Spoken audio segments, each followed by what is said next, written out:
Whew, let's go around and do some chores. So I was just gathering eggs and the dogs are being crazy. So these chicken tractors right here, I have 2 of them. They are, I think, 8x12 tractors, and I have a few breeding breeding groups, about 8 hens, 2 roosters in each one. I've selected some groups of birds that I felt were really cool in color and would give not just cool feather colors and strong genetics as far as our cold climate, but also good egg color. So the one group has a Marron rooster, and they lay super dark, chocolatey looking eggs, which is super cool. So if I combine that with the greens, they give such beautiful eggs. It's very dark in here. I think all the eggs have been gathered because I had the kids gather them a couple times today. Because I got to -9, which is not fun. It's not fun when you go from summer weather to this again and snow. It's not fun. These are our rabbits back there. So right now all I'm doing is gathering eggs that hadn't been gathered yet and locking up chickens, because we've had history of owls coming in. We've lost lots of birds to owls, lots of birds to foxes, and lots of lovely things that you have to protect your chickens from. So it's great to take the time. I don't know what this thing is doing, but it has no idea either. It is just spinning. Probably because I couldn't see my face. It's getting dark. Whew. The dogs are being crazy and running around. The one, we keep her tied up when we're not watching her, because she'd clean house on chickens for sure. Come on, Melly Belly. And then the other one, I have to keep her in the house because she as well would clean house on chickens. So we've got 2 dogs that are pets that need to be babysat, so they're basically children all the time. And then I got 1 responsible dog that actually looks after the livestock. She only gets in trouble every now and then. Say hi, Fawn. There you are, pretty girl. You're a good girl, aren't ya? Sometimes she gets into trouble though because she hops the fence. And then, she steals things out of the blacksmith shop and takes it out into the pasture, and I have to find it. But overall, she's a pretty good dog. Let's see how many naughty hens are out today. Oh my goodness, there's actually none. That doesn't happen very often. Say hello, birdies. This is my barn pen. So we've got 3 coops going. I had to take the waterers out of here because they froze. So we just had to pack water today. So we've got this group of birds. We've got the 2 chicken tractors with birds in them. I've got the bottom coop, which is in the garden, and then 2 more coops, and they all have birds in them. This brooder so we got this big brooder right behind me. So I've got a couple pens in there, and it has 2 broody hens. So one has already had her chicks. She had 9 out of 10. She did really good. One, I don't know what happened to that chick, but come on there. It's time for milking, so I am letting Encore out, and me and her will wander to the blacksmith shop. Name the blacksmith shop the Iron Goat, because that is where all my goats are right now. I know, clever, right? Everything's got to have a name. I've got to name this barn. She's so elegant. It's like 100 years old and beautiful. She needs a good name. But the blacksmith shop is the Iron Goat, because that's awesome. So I have a heated area in the blacksmith shop that I have my goats kidding in and stuff like that. Keeps them nice and warm. This is also a super old building, which is super cool. And it's nice and warm in here because there's a heater in here. Thank God, because my hands are freezing.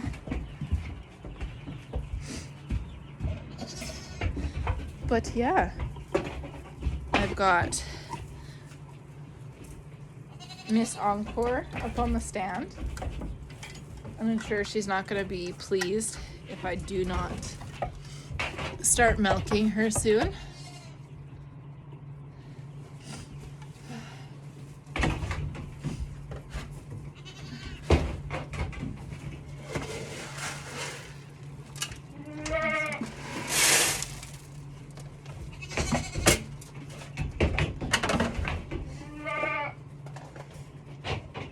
I have a couple of bottle babies.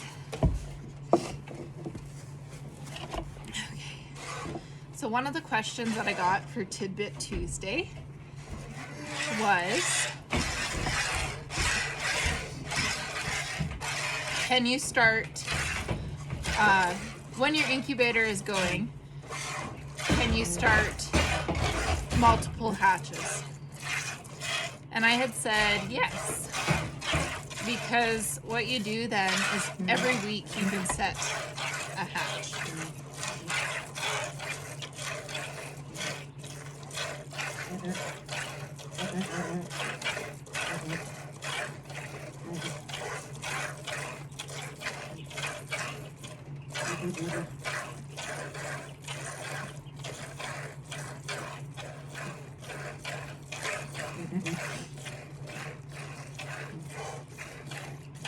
You know, it's this time of night. It's pretty amazing.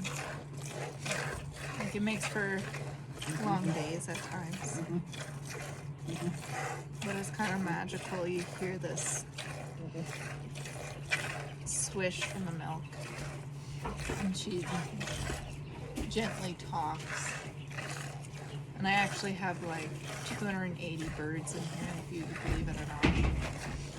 280 chicks that we hatched out. And I can just hear like the hum of the heater, the swish of the milk. That restlessness from the different goats. And just like a soft little purr from the chicks because they hear me in here. You never believe that. We have 4 adult goats and 2 babies.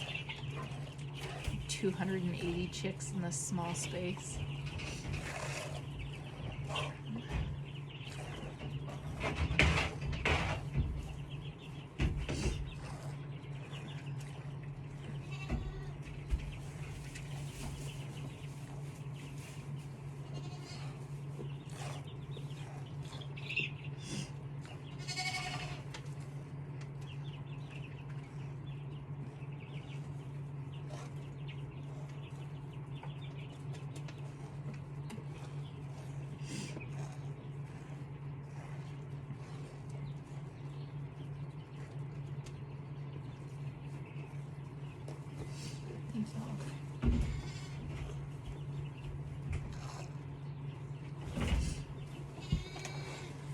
It's so relaxing. Milking is like one of those constant things.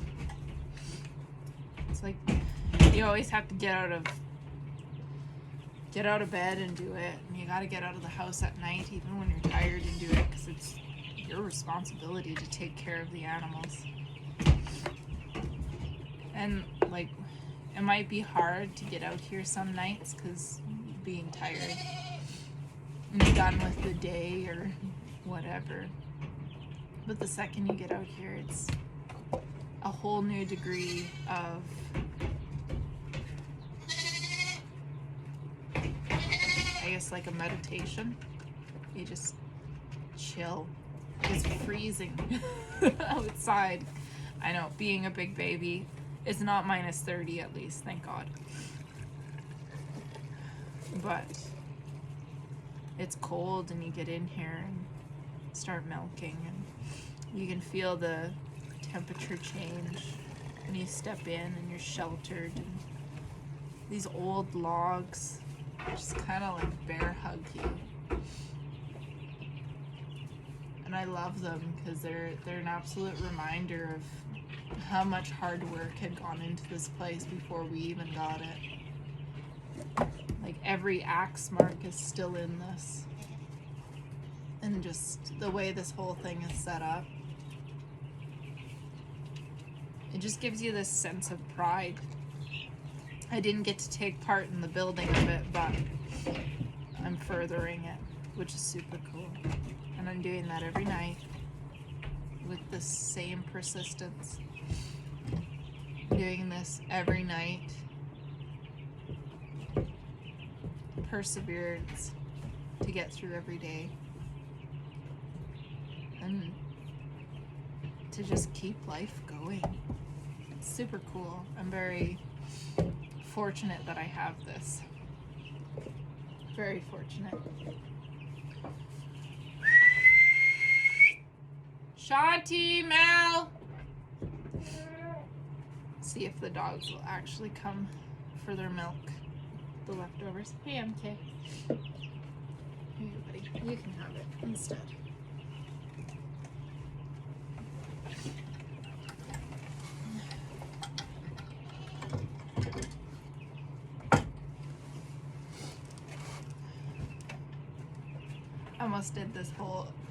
I almost wish I did this whole video without talking at all. Get a good understanding for just like the silence of it. And it's kind of weird talking to a phone. And I know there will be people on the other side. So I'm talking to you, having a conversation with you.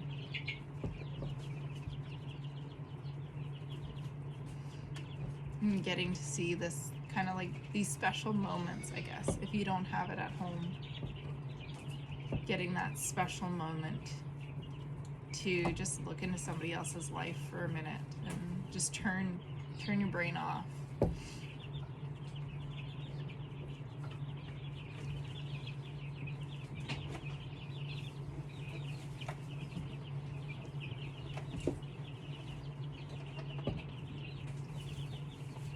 So I'd made a Tidbit Tuesday earlier, and I was starting to answer one of the questions. So, do you run multiple batches in the incubator? And yes, I do. So one of the things that I do on my farm is I hatch a lot of chicks. We've got 150 chickens right now. About 50 of them we didn't hatch off of our own farm, and obviously lots of them were quite a few years ago brought in from somewhere else. We didn't what came first, the chicken or the egg? We didn't start off having all of our own birds, but we're working our way. Like next year we should have 250 birds that we hatched ourselves. But on this farm, so we hatch. So I have an incubator that holds 288 eggs, and I have a couple of them now. So my brother lent me his that he built, and I hatch a lot. So I hatch multiple batches, and eggs are, when they're fertilized, they can last for quite a while, but you want to get them in that incubator within a week. Go too much longer than that, you'll lose a lot of fertility, and that's not great, obviously, when you're hatching for yourself. So I hatch multiple batches, so I'll fill up a tray in my incubator because it holds 288 eggs. Each tray holds 96. There's 3 trays, so I'll fill up one tray, and then the next week I'll fill up another, and the next week I'll fill up another. What I recommend for people doing multiple batches with, say, like a small incubator, or if you're doing hatches with, you only have a trio of birds, so that means you're getting maybe 2 eggs a day. Save those eggs for at least 5 days, and then you set those ones, and then you can set the next ones 5 days after, so that you do have a continuous supply of eggs going in there, but they're being set in clutches.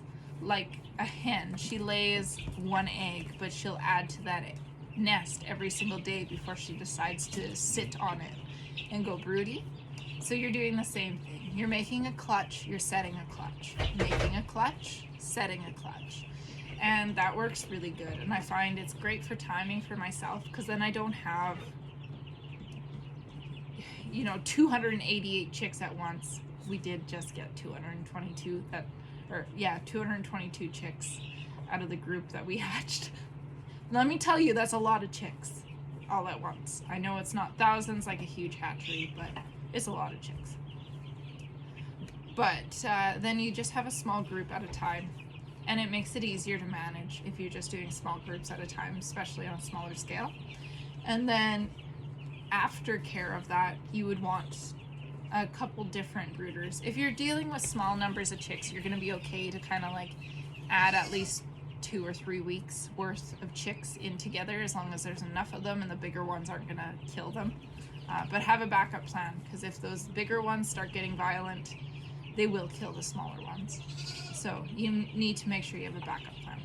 But as far as incubating eggs, like you can have multiple hatches. You can start 10 eggs one day, 10 eggs the next week, or 5 days after. So between 5 days and a week. Another question was, are washed eggs healthier to eat than unwashed eggs? And my answer to that is it doesn't matter whether they're washed or unwashed. They're still good for you. Unwashed eggs, though, make it possible for you to leave them on the counter, which is super cool, because that saves on refrigerator space, which is lovely. Legally, you can't sell unwashed